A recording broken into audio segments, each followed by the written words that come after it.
Welcome back to my channel, guys. Today we're going to review HAPI, the HAPI protocol. Now, in case you're new to my channel, the way my channel works is I do research. I feed that research into a model. That model has an output, and over time there is a result on whether or not the model is accurate. I reflect and modify the model so that it could put out better output, and I could make better investment decisions in the open space so that other people can follow it as well. And hopefully they can work on their own models, or they can use mine to get better results in the cryptocurrency space. So this is the model's output for HAPI. Green is a better color, yellow is neutral, and red is negative. Now I'll just get into what I expect from HAPI from the model and my own review. So what problem does this project currently solve? Well, it's off and on-chain data that is associated with illicit or illegal activity or hacks, malicious activity. So creating automatic actions from any information that is available, so that automatic actions can be taken place from those who do activity that is undesirable. And it could be integrated in the DEXs, it could be integrated in the smart contracts, using databases of the the bad activity. Data providers determine price of services and cybersecurity, so it could be cybersecurity services.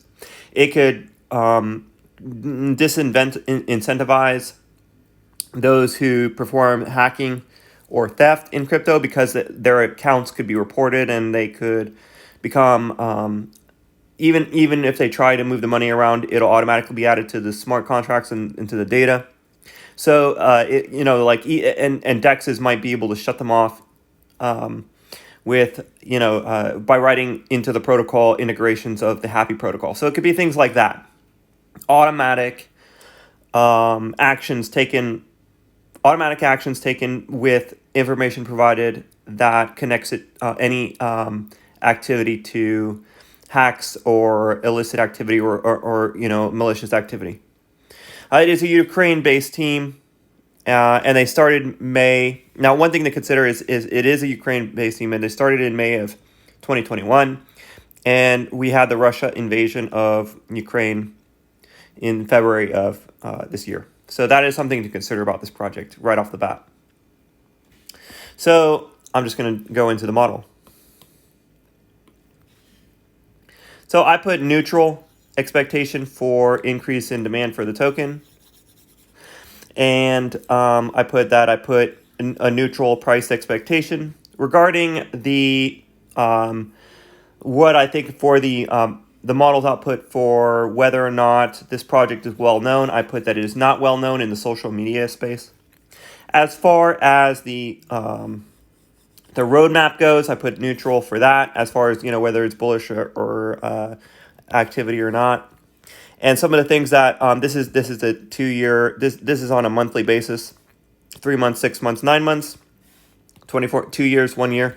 And we could see that the roadmap for the next year is that they're going to be building a staking mechanism, implement HAPI independent mechanisms, so software development kits or tools to allow for people or DEXs or teams to implement HAPI protocol directly into their systems, tracking certificates, HAPI Explorer, reporting authentication stats, web pages that allow for on and off chain analytics of illicit activity of their databases. On chain database accessing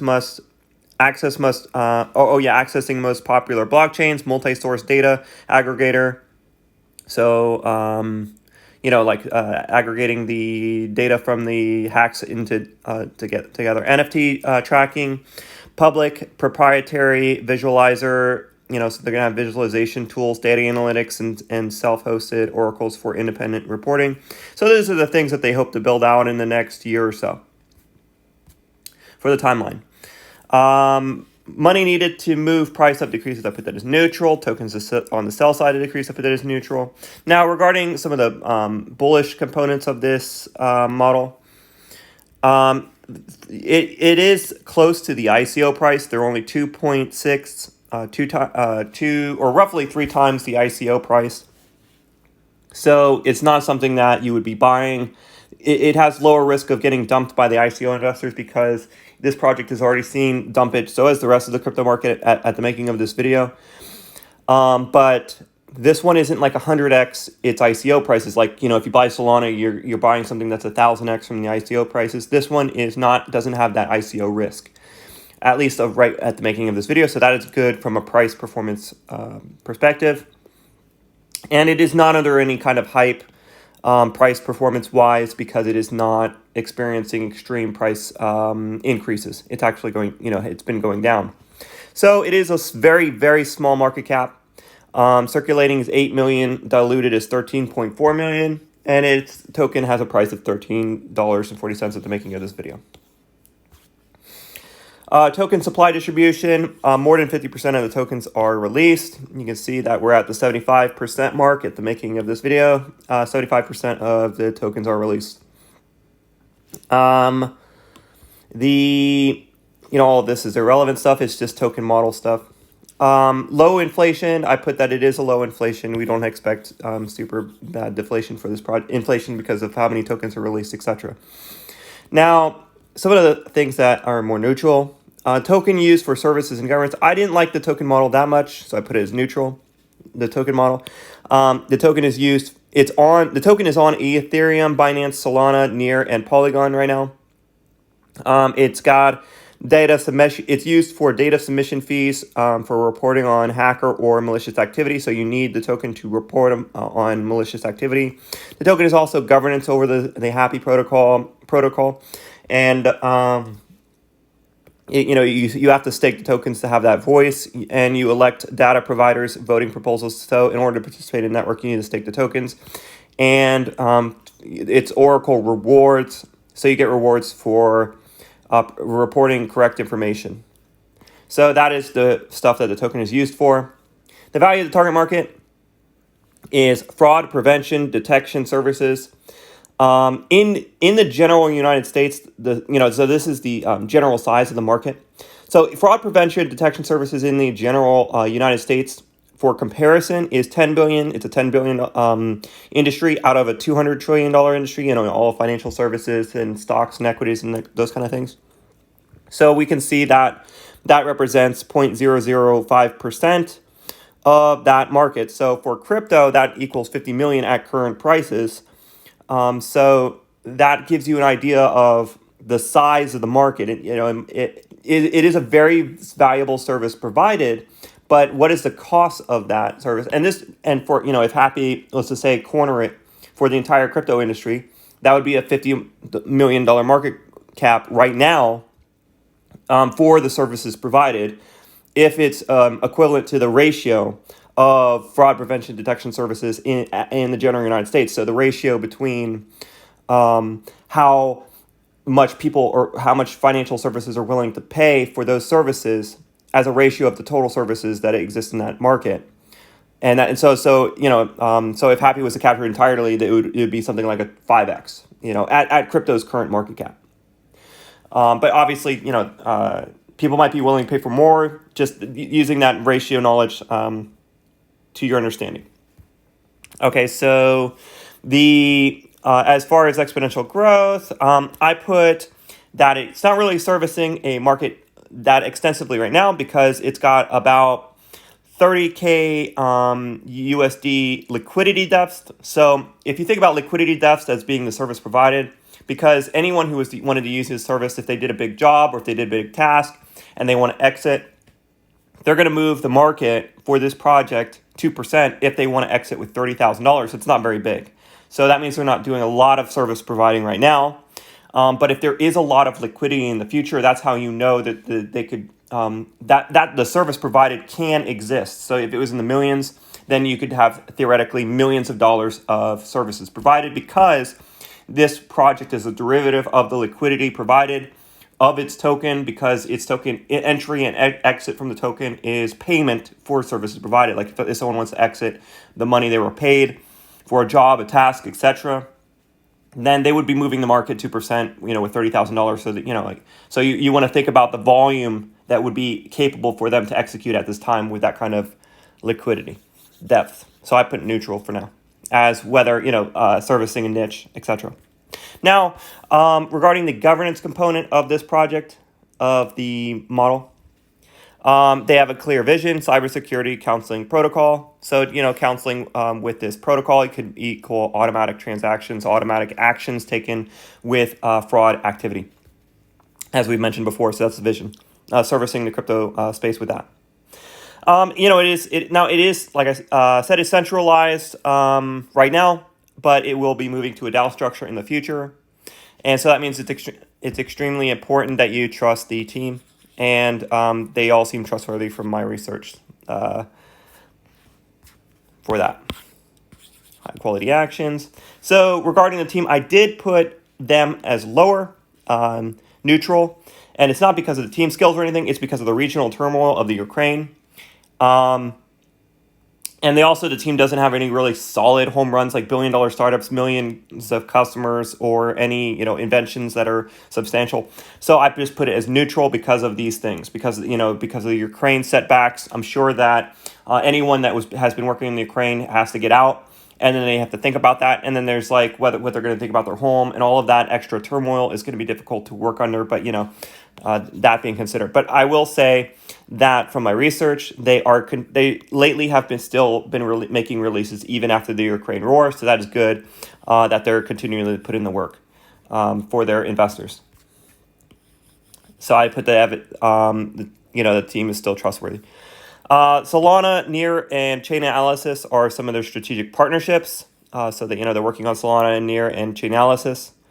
And they did the Chain Analysis they announced that partnership relatively recently.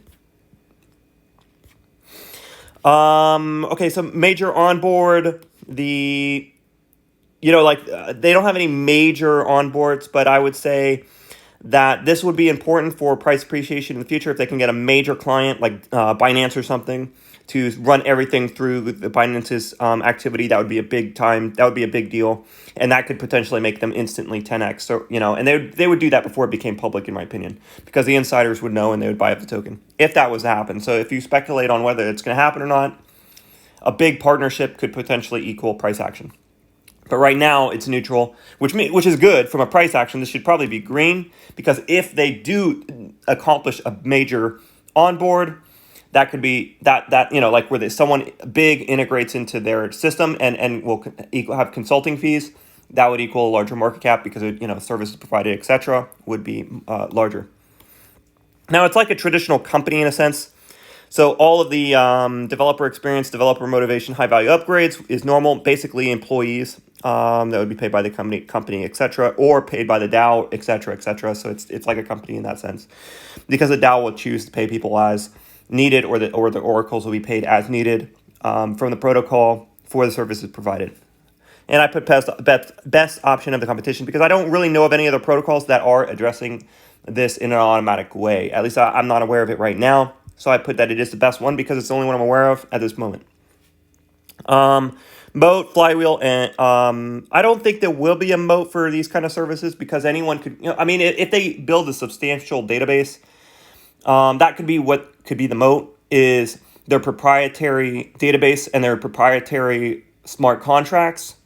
So we'll see where that goes, but I don't see it as being super exclusive with that.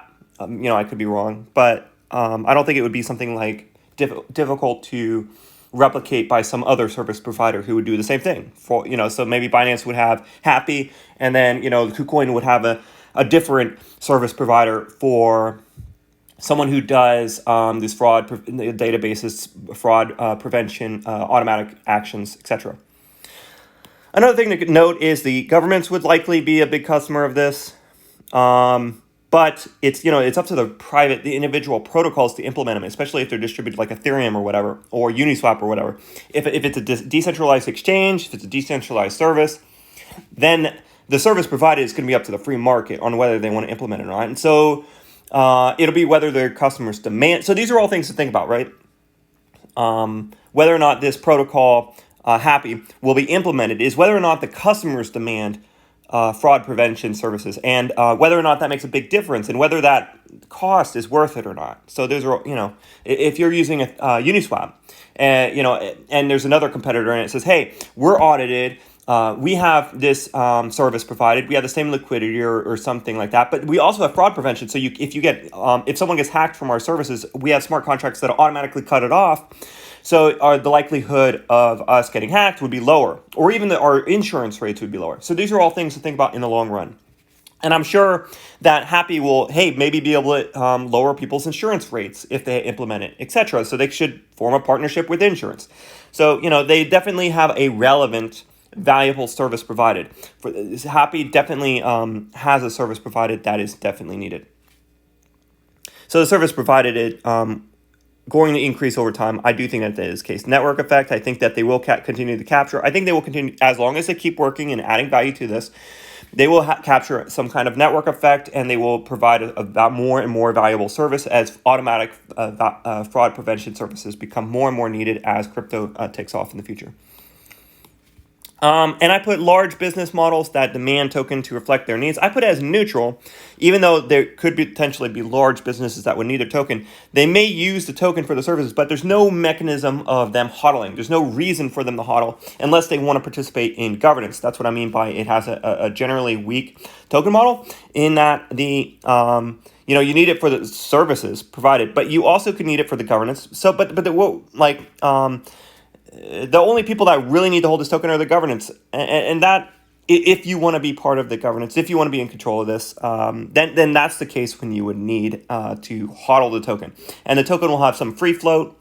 I would say at its current price levels, it's actually at a pretty good price for entry in general. Its price action will be determined on whether the market floats up or down. But there's no mechanism that burns the token, for instance, or pays a dividends. But that could happen in the future when the governance is so all of this is subject to change. Where some part of the value flow that moves through the platform could burn tokens or pay out dividends, or whatever. That could change the token model, in my opinion, to be more bullish in the upward price trajectory, etc. But I don't think there's any mechanism that says, someone who does business with this has to hold the tokens. They can buy it off the market and pay for the service provided, and then the service provided can instantly sell it. So there's no reason for them to hold it unless they want to have whoever the party is that wants to hold the token wants to participate in governance, and so that governance has to be worth it. But that's the only real mechanism that causes scarcity, is the governance mechanism. For this, that would be the only thing that would kind of remove the tokens from supply. All right, so that is the model output, the public component. The summary: low market cap with the accomplished CEO, I put no. Early to social media, I put yes. Live niche, I did put yes on this, even though it is kind of low because of that liquidity. Now the pros and the cons. Summary. So it is a very needed service. Absolutely, this service is going to grow. This desire for this service is going to grow. But I showed you earlier the size of fraud prevention in a general sense of the ratio of the total market. So the market itself could be small, even though the service is extremely valuable. So that's just something to consider. So I did put small market cash flow ratio, right? So there's a small market to cash flow ratio. So the market itself can be small, even though it's a much needed and valuable service. So those are pros and cons, right? One of the other pros is it's an extremely small market cap. So just because of that, it might get extreme price action just because of how low it is. It's got one of the cons. It's war in the homeland. So who knows how that turmoil is going to affect the development team? They're probably out of the country, and development is everywhere in the world these days. But that turmoil does affect development. War affects development. Pros: close to ICO prices, so you don't have to worry about getting dumped on. So that is an extreme pro from a price performance activity. And then con, I put token economics could be a little stronger, and who knows with their governance, they may at any time change that. So those are the summary of those things. All right, so that is the model output, and the next thing I'm going to do is the Patreon exclusive content. All right, guys, please like and subscribe if you're interested in working on a model system that over time better correlates to predicting the performance of high ROI cryptos for the highest possible APYs that is achievable through research. All right, later, guys.